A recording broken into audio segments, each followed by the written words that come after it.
Assalamualaikum warahmatullahi wabarakatuh. Apa kabar pemirsa? Senang sekali kembali berjumpa dengan Anda. Bersama saya Kamaria akan memandu pemirsa selama 1 jam ke depan dalam program Dialog. Adapun tema yang diangkat dalam dialog kali ini ialah waspada penyakit mulut dan kuku pada hewan ternak. Merebaknya wabah penyakit mulut dan kuku yang baru-baru ini terjadi menjadi ancaman tersendiri bagi para peternak. Pasalnya, tingkat penularan wabah tersebut juga terbilang tinggi. Lantas, bagaimana sikap Dinas Perkebunan dan Peternakan Tabalong menyikapi wabah ini? Dan di studio kali ini telah hadir 2 orang narasumber kita, yaitu dari Kepala Dinas Perkebunan dan Peternakan Kabupaten Tabalong, Bapak Nurzain Ahmad Yani. Apa kabar, Pak? Assalamualaikum warahmatullahi wabarakatuh. Waalaikumsalam. Kabar baik. Kabar baik. Terima kasih sekali Pak atas kehadirannya di hari ini. Dan yang kedua itu narasumber kita dari Kepala Dinas, Kepala Bidang Kesehatan Hewan dan Kesehatan Masyarakat Veteriner, Pak ya. Disbunak Tabalong, Dr. Hewan Suwandi. Apa kabar Pak Dokter?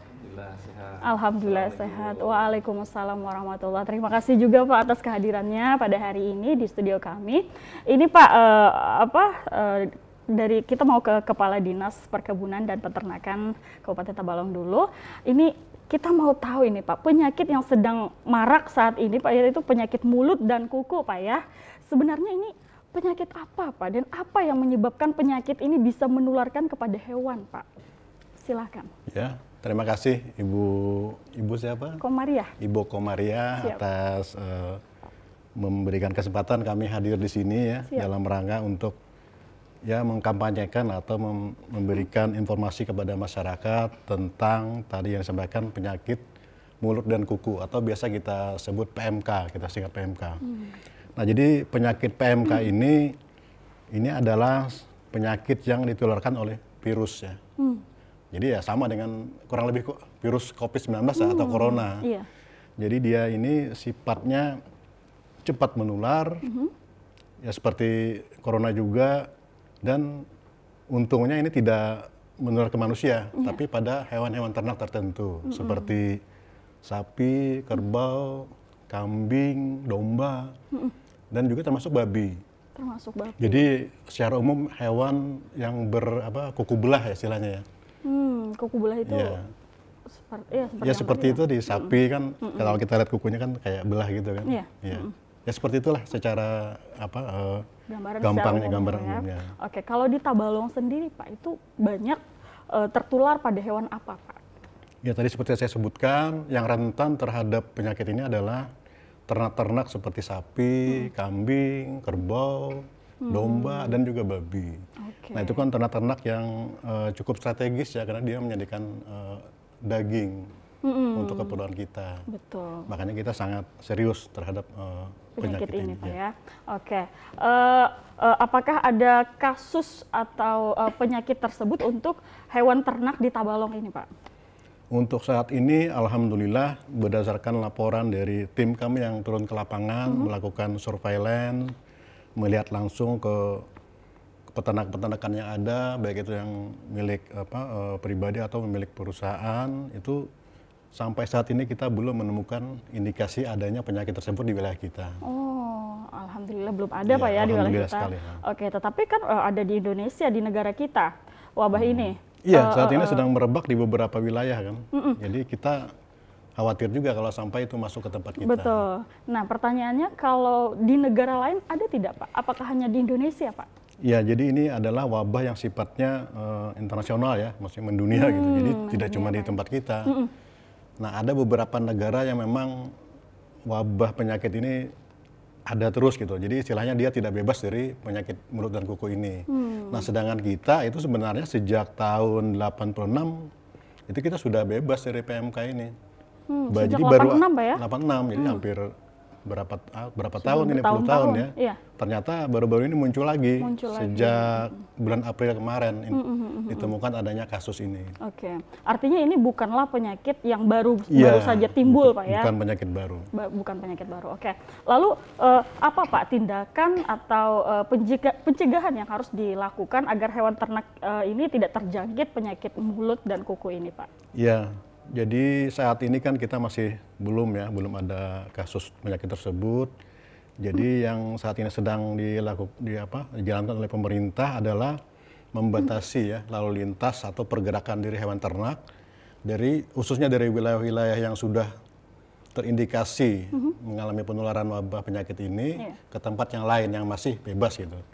Nah, saat ini yang sudah kita ketahui ya, awalnya kan berasal dari kasus di Jawa Timur, kemudian di Aceh juga. Jadi itu dua provinsi yang pertama kali ya ditemukan kasus ini. Dan kedua provinsi tersebut sudah ditetapkan sebagai daerah yang katakanlah tertular atau terkena wabah PMK melalui surat keputusan Menteri Pertanian. Jadi ada dua yang pertama terkena tadi Pak ya. Sekarang saya mau ke Dokter Suhandi ini. Apa Pak ini gejala-gejala yang timbul pada hewan yang terjangkit penyakit mulut dan kuku ini Pak? Baik, terima kasih. Jadi kami jelaskan biasanya apabila ada hewan yang lagi sakit, yang pertama kali adalah tidak mau makan atau istilah kedokterannya anoreksia ya, tidak mau makan.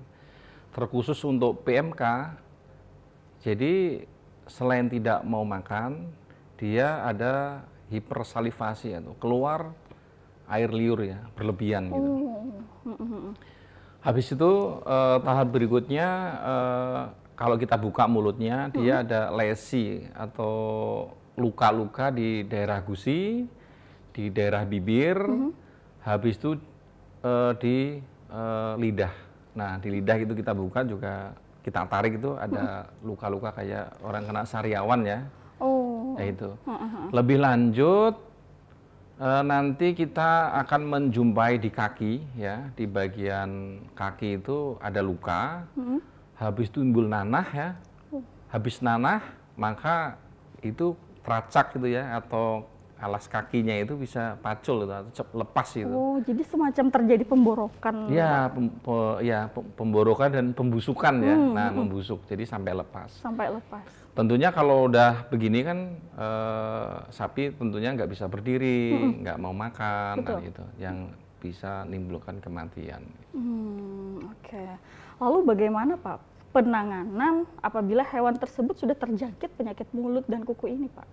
Jadi kalau ada, semoga jangan sampai di wilayah kita ya. Kalau seandainya ada, mungkin di wilayah lain, tindakan pertama adalah kita akan mengasingkan hewan yang kena tersebut. Jangan sampai ditempatkan di tempat yang banyak. Jangan digabung Pak ya? Jangan digabung, diasingkan dulu. Habis diasingkan tempat makan, ya tempat makan, rumputnya yang ada di situ harus dibersihkan, dibakar. Ya, rumput-rumput sisa itu dibakar, terus kandangnya kita lakukan disinfeksi, semprot. Dan seluruhnya dilakukan penyemprotan ya. Habis itu tindakan berikutnya adalah memanggil petugas dokter hewan atau paramedik untuk kita tentukan bagaimana derajat keparahan tersebut. Dan kita lihat sapinya besar atau kecil ya. Kita nanti akan membedakan. Kalau kecil mungkin kita akan melakukan terapi pengobatan ya. Tapi kalau besar nanti kita bisa sarankan kalau memang parah ya, kita sarankan untuk dipotong saja dengan syarat-syarat harus di rumah potong hewan. Akan kita lakukan pemeriksaan antemortem dan postmortem ya, sebelum dipotong dan setelah dipotong itu kita lakukan pemeriksaan dan dagingnya bisa dikonsumsi untuk masyarakat. Jadi tidak apa-apa Pak ya dikonsumsi asalkan ya. PMK itu tidak zoonosis ya, tidak menular ke manusia. Artinya bisa dikonsumsi dengan syarat-syarat ya, penangan daging harus higienis, jeroannya itu sebelum diperjualbelikan harus direbus dengan air yang yang menggurak lah bahasa Banjar, mendidih selama 30 menit. Habis itu bisa konsumsi. Aman-aman saja aman, Pak ya? Aman. Sebenarnya Pak, kalau untuk penularannya sendiri ini Pak lewat mana Pak sebenarnya? Jadi untuk kasus PMK ini memang khusus ya. Jadi penularannya lewat 3. Yang pertama secara langsung, tidak langsung, dan pakai cara airborne disease. Apa itu secara langsung? Biasanya terjadi kontak fisik. Yang sakit ketemu yang sehat, kebetulan makan bareng ya kan, jilat-jilatan gitu, maka terjangkit. Iya. Terus yang kedua, tidak langsung. Nah, tidak langsung itu biasa lewat media perantara. Contoh lewat media baju, terus alat-alat kandang, ya kan, termasuk alat transportasi. Bisa habis mengangkut hewan yang sakit, tiba-tiba dia ngangkut hewan yang sehat, maka yang sehat pun akan tertular.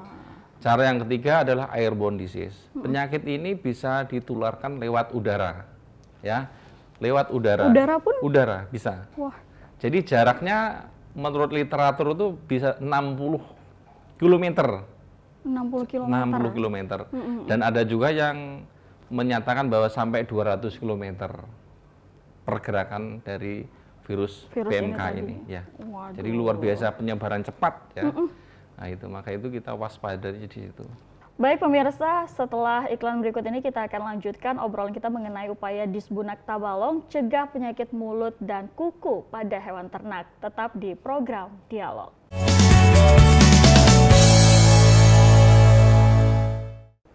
Terima kasih Anda masih bersama kami pemirsa, tentunya masih dengan dua orang narasumber kita pada hari ini. Saya mau ke Pak Yani dulu nih Pak ya. Apa Pak upaya atau program dari Disbunak untuk mencegah masuknya penyakit mulut dan kuku pada hewan ternak ini Pak? Ya, kami dari Disbunak yang pertama tentunya kami melaporkan ya tentang permasalahan PMK ini kepada Bupati, dan beliau memberi instruksi agar kami mengikuti instruksi dari atas, maksudnya dari pusat, dari provinsi ya, dan juga tetap berkoordinasi gitu. Nah, terkait dengan kebijakan pemerintah, kemarin Pak Jokowi sudah menginstruksikan kepada Menteri Pertanian agar membentuk semacam satuan gugus tugas ya untuk penanganan PMK ini. Kemudian juga agar melibatkan juga kepolisian ya untuk tindakan-tindakan yang diperlukan. Nah, arahan beliau bahwa yang pertama dilakukan adalah melakukan lockdown zonasi. Jadi ini miriplah seperti corona ya, COVID-19. Jadi pada wilayah-wilayah yang sudah jelas-jelas tertular PMK ini itu di lockdown supaya jangan menyebar kemana-mana. Soalnya Jawa Timur ini kan terkenal sebagai lumbung ternak nasional kita.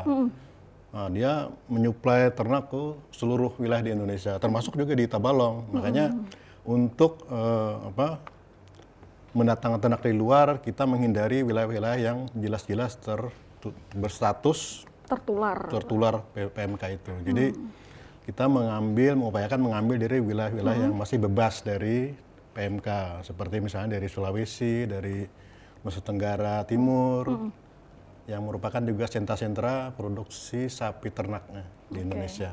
Jadi tadi di lockdown juga Pak ya istilahnya.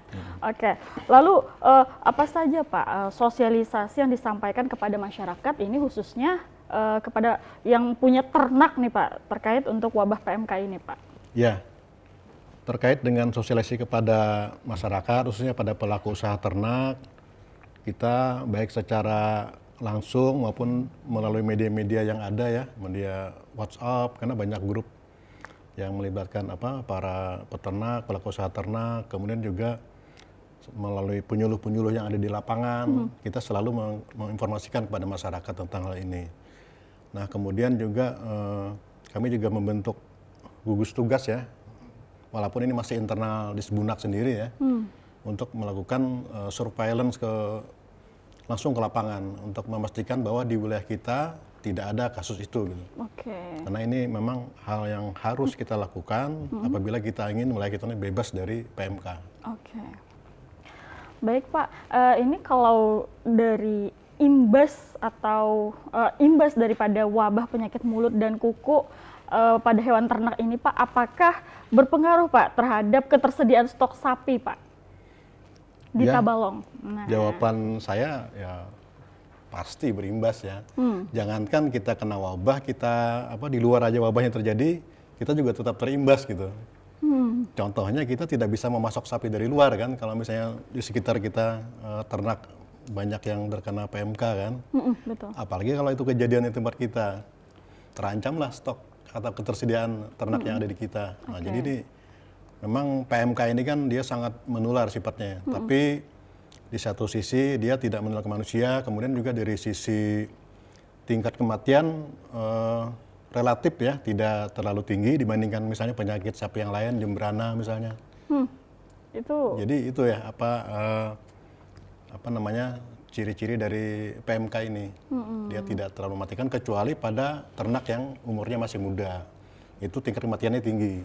Oh, berarti kalau yang sudah misalnya berumur lebih dewasa misalnya, Lebih tahan dia. Lebih tahan. Iya, dengan penanganan yang baik dan tepat kita bisa menyembuhkan itu. oh oke. Iya. Nah, untuk ketersediaan stok hewan ternak sapi seperti sapi, kambing, domba maupun ayam, Pak, apakah sudah cukup untuk konsumsi masyarakat Tabalong, Pak? Untuk Tabalong, kalau dibilang masalah ketersediaan, tentu saja tidak cukup ya, karena kebutuhan kita setiap tahun ya, misalnya untuk ternak sapi saja itu sekitar kurang lebih 4.000 ekor per tahun. Khusus untuk keperluan Idul Adha itu kami data tahun kemarin ya Pak Wandi ya, sekitar 870-an sampai 900 ekor kebutuhannya. Dalam satu tahun untuk kebutuhan kurban saja itu. Kambing juga sama kurang lebih. Itu cuma kalau satu setahun, momen saja Pak ya? Ya, untuk setahun kambing itu perlunya sekitar 15.000 ekor ya.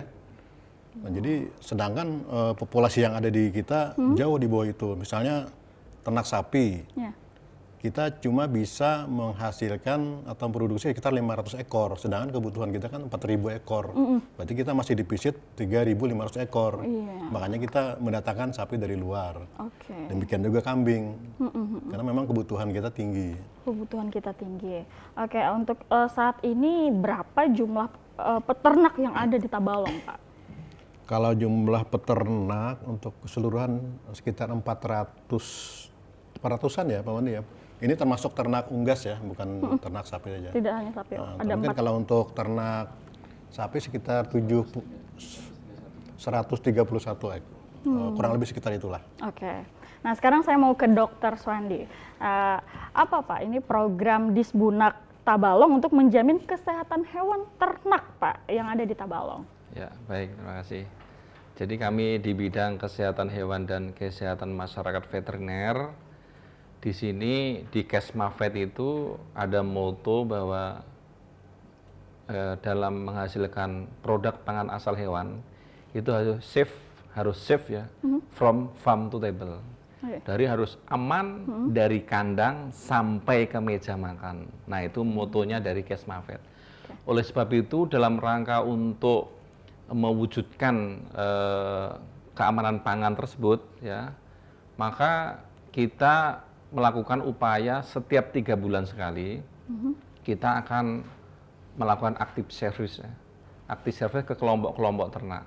Kita lakukan penyuntikan, tindakan preventif vaksinasi, pemberian obat cacing ya kan, itu yang kita lakukan. Yang kedua, kita ada petugas-petugas di masing-masing kecamatan yang melakukan pelayanan kesehatan hewan yang sifatnya aktif service, pasif service ya, artinya ada bila masyarakat memerlukan secara tiba-tiba ya karena sapinya sakit maka tinggal nelpon dan petugas kami akan datang ke sana. Oke, ya kita bersyukurnya Pak ya kalau di Tabalong saat ini belum ada terkonfirmasi penyakit mulut dan kuku pada hewan ternak di kabupaten kita. Tapi kalau untuk misalnya penyakit lain Pak sebelumnya, apakah pernah Pak wabah penyakit lain terjadi atau tertular pada hewan ternak di kabupaten kita Pak? Ya, alhamdulillahnya di tempat kita memang PMK itu tidak ada rekodnya ya, tidak ada laporannya. Karena kita memang bukan sentral dari usaha peternakan ya, kita banyak mendatangkan kemungkinan aman ya. Aman artinya dari penyakit-penyakit tersebut bila mati sudah mati aja kan. Mungkin dipotong kan. Bukan seperti kalau kita lihat di Jawa Timur kan dia sentralnya ya, lumbungnya. Jadi kalau ada penyakit dia akan muter-muter di situ aja. Nah gitu. Untuk penyakit lain kita ada ya tahun 2017 ya. Penyakit jembrana. Nah, penyakit jembrana itu sama dengan PMK, dari virus juga. Tingkat mortalitasnya lebih tinggi. Kalau PMK itu hanya 5%, ya, kalau jembrana ini sampai 90%. Artinya apa? Kalau kena jembrana ini dia pasti mati ya. Langsung mati, Pak, ya. Data kita kemarin 1 bulan tuh sampai 800 ekor ya mati di Hayub tempatnya. Gitu. 800 ekor itu? 800 ekor. Okay. Itu bisa per harinya sih gitu. Tahun 2017-an itu. Dalam satu bulan. Sampai habis. Jadi di Hayub itu habis sapinya. Waduh. 800 ekor. Kena semua. Okay. Jadi untuk terkhusus sapi Bali ini kita himbau masyarakat harus melakukan vaksinasi jembrana itu sendiri ya. Oke. Dan terkhusus untuk sapi Bali juga. Jadi sapi Bali ini terancam apabila ada domba. Nah, domba ini bisa menularkan namanya MCF, malignant catarrhal fever, dan menyerangnya hanya pada sapi Bali saja. Oleh sebab itu kami dari Dinas Perkebunan dan Peternakan Kabupaten Tabalong menghimbau masyarakat juga jangan memelihara domba. Tapi kalau kambing silahkan, nggak apa-apa, nggak disoal. Oke, jadi dari domba tadi Dari Pak ya? Dari domba, ya, karena reservoir ya, atau yang membawa. Domba tidak sakit, tapi kalau digabung dengan sapi Balinya yang kena. Oh gitu Pak ya? Betul. Padahal dombanya sehat? Sehat aja. Dombanya sebagai vektor ya, pembawa penyakit. Oh oke. Nah pemirsa, ini perbincangan kita semakin menarik saja ya. Tapi kita harus jeda dulu setelah ini. Jadi jangan kemana-mana, tetaplah bersama kami di program Dialog.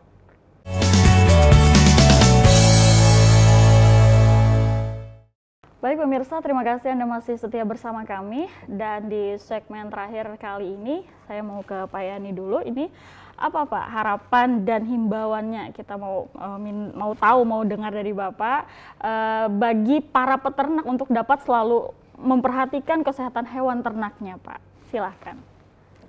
Jadi yang pertama mungkin himbauan kepada masyarakat, khususnya para pelaku usaha ternak. Yang pertama ya jangan panik ya terhadap adanya wabah PMK ini. Biasanya apabila ada hewan kita bersama-sama ya pemerintah, yang pertama kali adalah sektor lain tidak mau makan. Semua bersatu untuk bagaimana caranya mengatasi wabah ini. Jadi ini mungkin ya kita bisa analogikan dengan kejadian COVID-19 juga. Yang pertama misalnya kita berupaya agar daerah kita jangan kemasukan pembawa virus dari luar atau membawa penyakit dari luar. Itu mencegah masuknya ternak-ternak yang berasal dari daerah-daerah yang sudah terkena wabah. Nah itu yang saat ini kita lakukan. Karena penyakit PMK ini kan dia dari virus. Virus ini kan salah satu pencegahannya efektif dengan melakukan vaksinasi. Nah masalahnya saat ini vaksin yang untuk PMK ini karena kita ini lama tidak terkena PMK ya, jadi tidak ada lah menyediakan stok gitu ya untuk vaksin. Jadi kita harus membuat gitu. Betul. Nah yang bertugas membuat ini ada yang namanya Puspetma atau Pusat Veteriner Farma ya, yang ada di Jawa Timur kalau tidak salah atau di Surabaya. Ini mereka sedang memformulasikan atau membuat vaksin untuk PMK ini.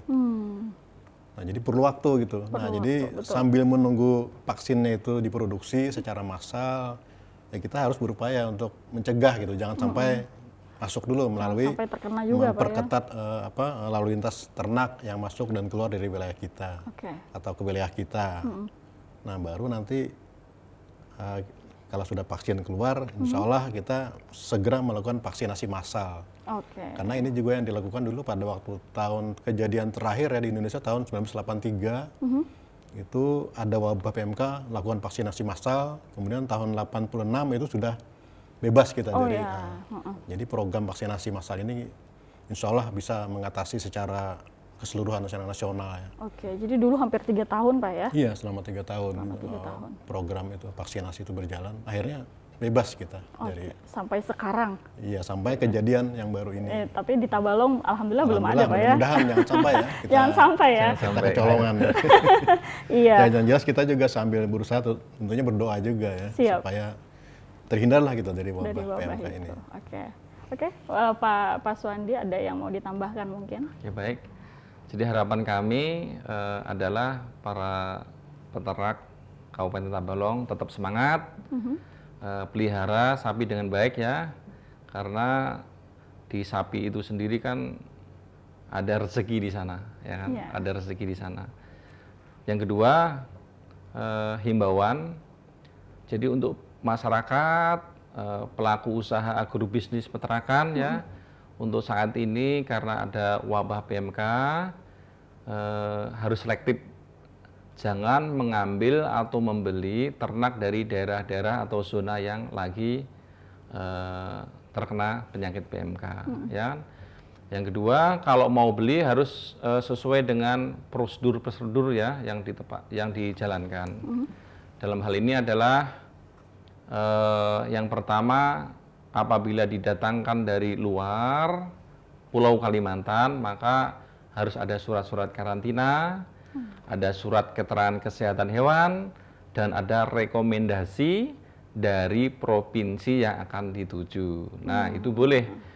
Tentunya dari sapi-sapi didatangkan dari daerah atau zona yang bebas. Bebas, untuk saat ini bisa di NTT, NTB, dan Kalimantan Timur, Sulawesi itu masih bebas. Boleh didatangkan dari sana. Yang kedua, apabila menjumpai ternak sakit, segera lapor ke kita sesegera mungkin ya. Jangan dijual kemana-mana. Takutnya nanti kalau mau virus nanti malah menyebarkan penyakit. Terus yang ketiga, himbauan kami adalah harapan kami adalah masyarakat tenang sajalah, berkoordinasi dengan kita ya, Disbunak, telepon atau hubungi petugas setempat ya, apabila ada kejadian-kejadian yang aneh pada ternak-ternak kita. Mungkin itu tambahan kami. Oke, nah jadi kalau ada melihat ternaknya sakit begitu Pak ya, langsung saja hubungi pihak berwajib. Jangan dijual murah Pak ya.